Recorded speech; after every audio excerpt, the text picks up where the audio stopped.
নবী করিম সাল্লাল্লাহু আলাইহি ওয়াসাল্লামের যুগ থেকে শুরু করে সাহাবীদের পদচারণা, পারস্যের বিজয়, ইসলাম গ্রহণ, ইসলামের জ্ঞান বিকাশ, আহলে বাইতের প্রতি গভীর ভালোবাসা, সুফিবাদ ও কাব্যধারার বিকশিত ধারা সবকিছু মিলে ইরানকে বলা যায় ইসলামী ইতিহাসের এক মহিমান্বিত অধ্যায়।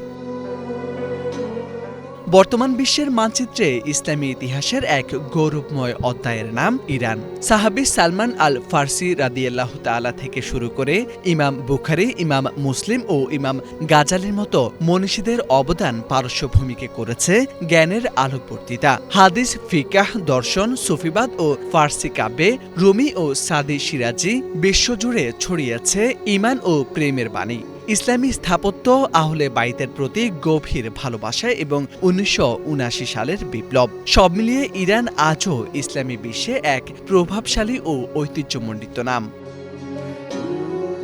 সপ্তম শতাব্দীতে রাশিদুন খিলাফতের সময় পারস্য বিজয়ের মাধ্যমে ইরানে ইসলামের সূচনা হয়। পরবর্তীতে সাফাবি রাজবংশের আমলে শিয়া মতবাদ রাষ্ট্রের প্রধান মতাদর্শ হিসেবে প্রতিষ্ঠিত হয়, যা ইরানের বর্তমান শিয়া জাতীয় পরিচয় নিশ্চিত করে।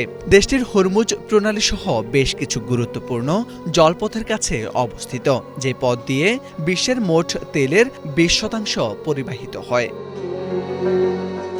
৯,২০,০০,০০০ জনসংখ্যার দেশটির আয়তন ও জনসংখ্যার দিক থেকে বিশ্বের ১৭তম বৃহত্তম দেশ।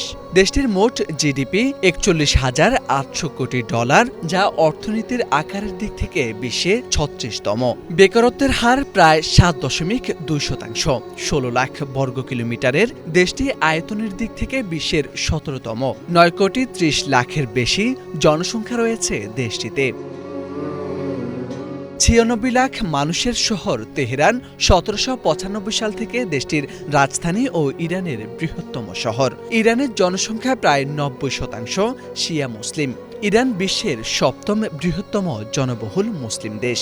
অন্যদিকে সুন্নি ও অন্যান্য মুসলিম কমিউনিটির মানুষের সংখ্যা প্রায় ৯%। ইরানের একমাত্র সরকারি ভাষা ফার্সি, তবে দেশজুড়ে অনেক অঞ্চলে বৈচিত্র্যময় আরও অনেক ভাষা প্রচলিত রয়েছে।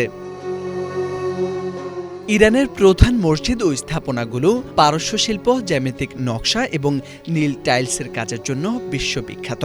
এর মধ্যে উল্লেখযোগ্য হল ইস্পাহানের ইমাম মসজিদ ও শেখ লুৎফুল্লাহ মসজিদ, সিরাজের রঙিন নাসির আল মুলক গোলাপি মসজিদ, মাশহাদের ইমাম রেজা দরগাহ এবং প্রাচীন পার্সেপোলিস স্থাপনা। ইরান একটি ইসলামী প্রজাতন্ত্রী দেশ।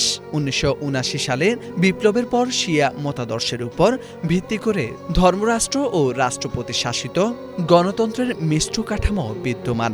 সর্বোচ্চ নেতা ক্ষমতাধর, যিনি রাষ্ট্রের সাধারণ নীতি নির্ধারণ করেন। ইরান হাজার বছরের পুরনো পার্সিয়ান সভ্যতা, বিচিত্র জাতিগোষ্ঠী এবং প্রকৃতির অপরিসীম সৌন্দর্যের এক বিস্ময়কর মিলনমেলা। রঙিন মাটি ও লবণ পাহাড়ের হরমুজ দ্বীপ থেকে শুরু করে ঐতিহাসিক শহর সিরাজ ও ইস্পাহান সবই এই দেশকে বৈচিত্র্যের এক অনন্য উচ্চতায় নিয়ে গেছে। মোরশেদ আলম, বাংলা ভিশন।